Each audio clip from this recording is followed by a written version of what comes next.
Out of the stars in their flight, out of the dust of eternity, we have come. Stardust and sunlight, mingling through time and space, out of the stars we have come. Out of the east, out of the air we have come. The great winds that soar, the storms that bring the rains, the water of life to the land, the birds that lift up our hearts with their songs, the insects that flit from bud to flower, a caress that brings the fruit and the seed. We give thanks.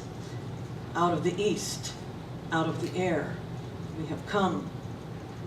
May our minds be as clear and open as the air. May we learn from the wild winds how to soar across barriers and sweep away obstacles. Out of the north, out of the earth we have come. Dust of stars that congealed into the body of this planet, our home.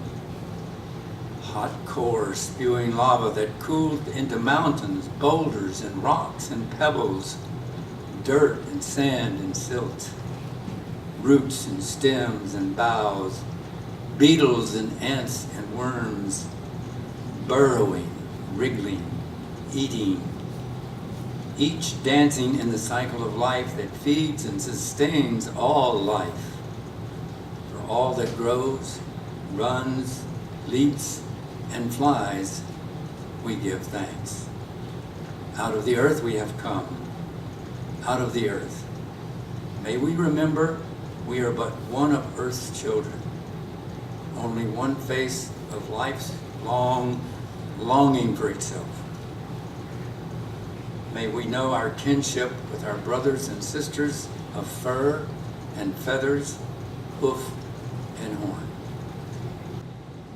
Out of the west, out of the water we have come, the small streams and creeks, mighty rivers, the oceans stirred by sunlight and the moon's gravity into the great currents and tides, the springs that bring life, giving water up from the ground.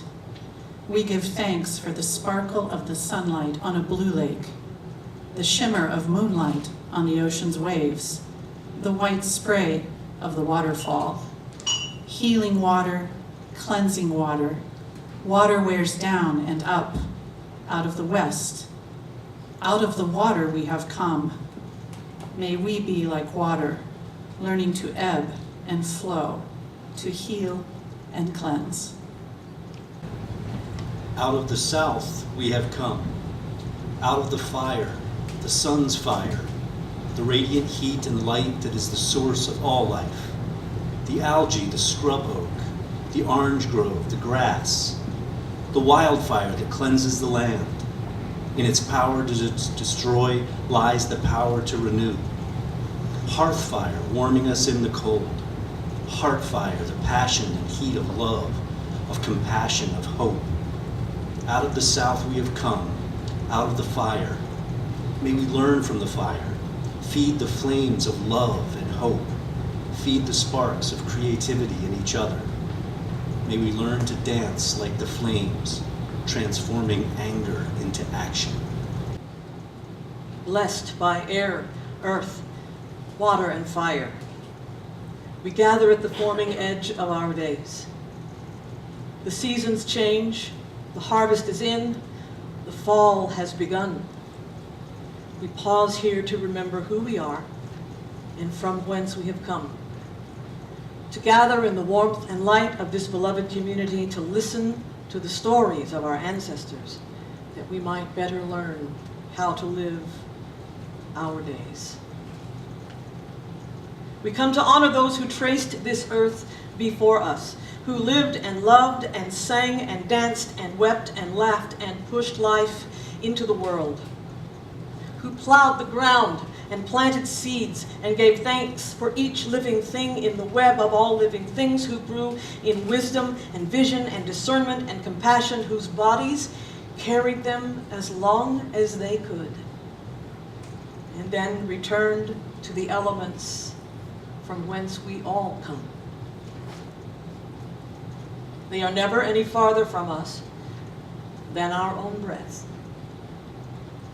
For even as the air we share is constantly rearranged and recycled through the biochemical and the geochemical processes of life on this planet, every breath we take is laced with atoms that have been here since the beginning of the beginning.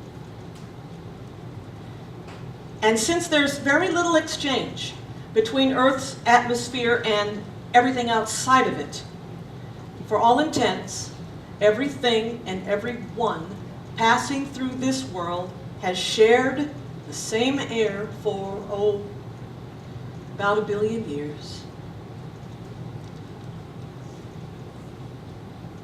So once again, science proves what the ancient ones already knew, that all things and all of us and everything and everyone else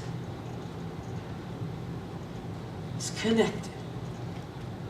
This is the teaching of Unitarian Universalism's seventh principle, of the interdependent web of all being of which we are a part, but only a part. So it is on the spectral continuum of existence on this plane that the I that is I and the you that is you yearn to be known deeply and fully. Even as we hold on for dear life to the arc of history and hope, we call out to our ancestors, teach us, guide us, help us. And so it is that the truth of both science and spirit assures us that they are still among us. In this air that we have shared for 1 billion years. So that strength we long for, that connection we yearn for, that wisdom we hope for, is only as far away as our breath.